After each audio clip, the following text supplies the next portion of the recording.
पंतप्रधान मोदींची फडणवीसांशी केंद्रात येण्याबाबत चर्चा। केंद्रात मनुष्यबळ मंत्रालय बघा। मोदींच्या फडणवीसांना सूचना। संजय राऊतांचा मोठा दावा। संजय राऊतांकडे तिसरा डोळा आहे का माहित नाही, पण विकसित महाराष्ट्रासाठी फडणवीस राज्यातच राहणार। राऊतांच्या दाव्यावर चंद्रशेखर बावनकुळेंचं प्रत्युत्तर।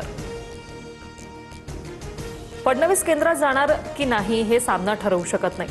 उदय सामंतांसह संजय शिरसाटांची टीका। तर उबाठात नगरसेवक ठरवू न शकणाऱ्यांनी बोलू नये। नवनाथ बन यांचा राऊतांवर घणाघात। शिंदेच्या लोकांच्या हातात तिजोरीच्या चाव्या आल्यापासून चोरी वाढली। सिद्धिविनायक मंदिर दानचोरी प्रकरणावर संजय राऊतांचा गंभीर आरोप। आधी ठाकरेंच्या काळातील घोटाळ्यांचा खुलासा करा। नवनाथ बन यांचा निशाणा। एकनाथ शिंदेच्या क्लस्टर योजनेला गणेश नाईकांचा विरोध। नादाला लागला तर जागा दाखवणार। नाईकांचं थेट आव्हान। तर नाईक काहीही बडबड करतात। संजय शिरसाट यांची टीका। नाना पटोलेंचा दुधाने पाय धुतल्याचा एक व्हिडिओ व्हायरल। काँग्रेस नेत्यांच्या कृतीवरून चर्चांना उधाण। तर काँग्रेसच्या नेत्यांची संस्कृती तशीच। बावनकुळेंची टीका। अभिजित दिपकेंच्या परदेशातील शिक्षणासाठी पैसा कसा पुरवला? वडिलांच्या संपत्तीची चौकशी करा।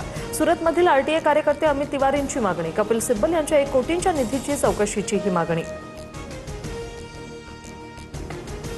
संततधार पावसामुळे राज्यातील धरणं ओव्हरफ्लो। महाराष्ट्रातील लहान, मध्यम आणि मोठ्या प्रकल्पांमध्ये सुमारे 68% उपयुक्त जलसाठा। अनेक ठिकाणी नदी नाल्यांना पूर। नागरिकांना सतर्कतेचा इशारा।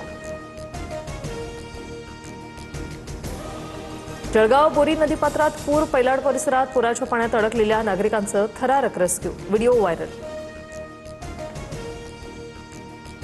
गुजरातमध्ये पावसाचा हाहाकार। कर्जत नदीला पूर। मोरबीतील 3 गावातून 24 नागरिकांचा रेस्क्यू। अनेक गावांमध्ये पुराचं पाणी साचलं। जनजीवन विस्कळीत।